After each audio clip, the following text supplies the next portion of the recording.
सर्वेभ्यः मम नमस्काराः। सुप्रभातम्।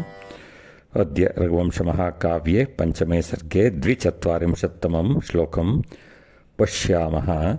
स नर्मदा रोधसि सीकरार्द्रैर्मरुद्भिरानर्तितनक्तमाले निवेशयामास विलङ्घिताध्वा क्लान्तं रजोधूसरकेतुसैन्यम्। इदानीं प्रतिपदार्थं पश्यामः। सः अजः नर्मदा रोधसि, नर्मदानद्याः तीरे सीकरार्द्रैः मरुद्भिः, शीतलैः इत्यर्थः, मरुद्भिः वातैः आनर्तितनक्तमाले, आनर्तिताः कम्पिताः, नक्तमालः चिरबिल्वाक्य वृक्षभेदाः यस्मिन् तस्मिन् निवेशयामास स्थापितवान्।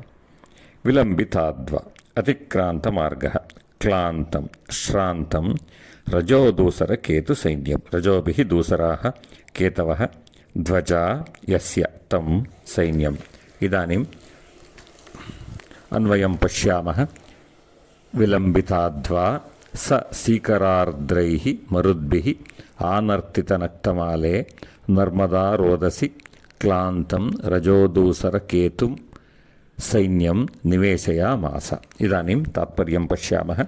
रघुमहाराज ससैन्यम् अजं भोजराज राजधानीं प्रति प्रेषितवान्।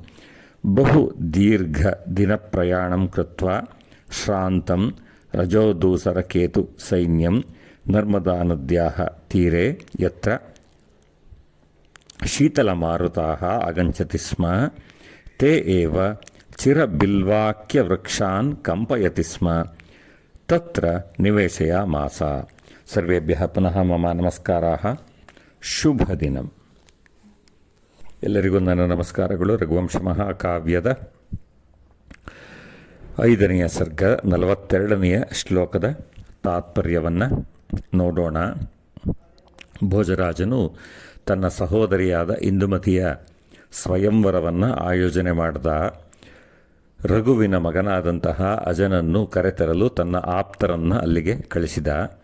ಯೋಗ್ಯ ಸಂಬಂಧವೆಂದು ತಿಳಿದು ರಘುವು ಸಸೈನ್ಯಂ ಅಂತಂದರೆ ಸೈನ್ಯದೊಡನೆ ಅಜನನ್ನು ಭೋಜರಾಜನ ರಾಜಧಾನಿಗೆ ಕಳಿಸಿಕೊಟ್ಟ.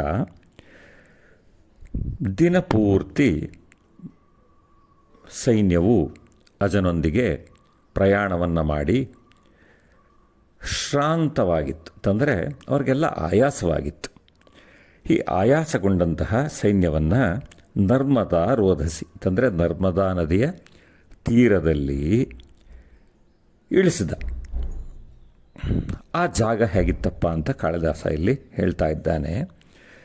ತಂಪಾದ ಗಾಳಿ ಬೀಸ್ತಾ ಇತ್ತಂತೆ. ತಂಪಾದ ಗಾಳಿಯು ಅಲ್ಲಿ ನರ್ಮದಾ ನದಿಯ ತೀರದಲ್ಲಿ ಇದ್ದಂತಹ ಚಿರಬಿಲ್ವಾಕ್ಯ ವೃಕ್ಷ ಅಂತಂದರೆ ಚಿರಬಿಲ್ವ ವೃಕ್ಷಗಳನ್ನು ಅವು ಕಂಪಿಸ್ತಿದ್ವಂತೆ. ಅಂದರೆ ಮಾರುತಗಳು, ಶೀತ ಮಾರುತಗಳು ಆ ಮರಗಳನ್ನು ಅಲ್ಲಾಡಿಸ್ತಾ ಇದ್ವು, ಅಂದರೆ ಕಂಪಿಸ್ತಾ ಇದ್ವು ಮರಗಳು.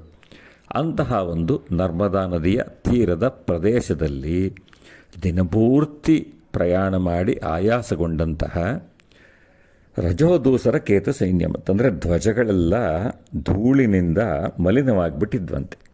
ಅಂತಹ ಒಂದು ಸೈನ್ಯವನ್ನು, ಅಂತಂದರೆ ಧ್ವಜಗಳು ಮಲಿನವಾಗಿದ್ವು ಅಂತಂದರೆ ಸೈನ್ಯ ಅಷ್ಟೊಂದು ಪ್ರಯಾಣ ಮಾಡಿತ್ತು ಧೂಳಿನಲ್ಲಿ ಅಂತ. ಅಂಥ ಸೈನ್ಯವನ್ನು ಅಲ್ಲಿ ಉಳ್ಕೊಳ್ಳೋಕ್ಕೆ ವ್ಯವಸ್ಥೆಯನ್ನು ಮಾಡಿಸಿ ಇರಿಸಿದ ಅಂತ. ಸರ್ವೇಭ್ಯಃ ಪುನಃ ಮಮ ನಮಸ್ಕಾರಾः. ಶುಭದಿನಂ.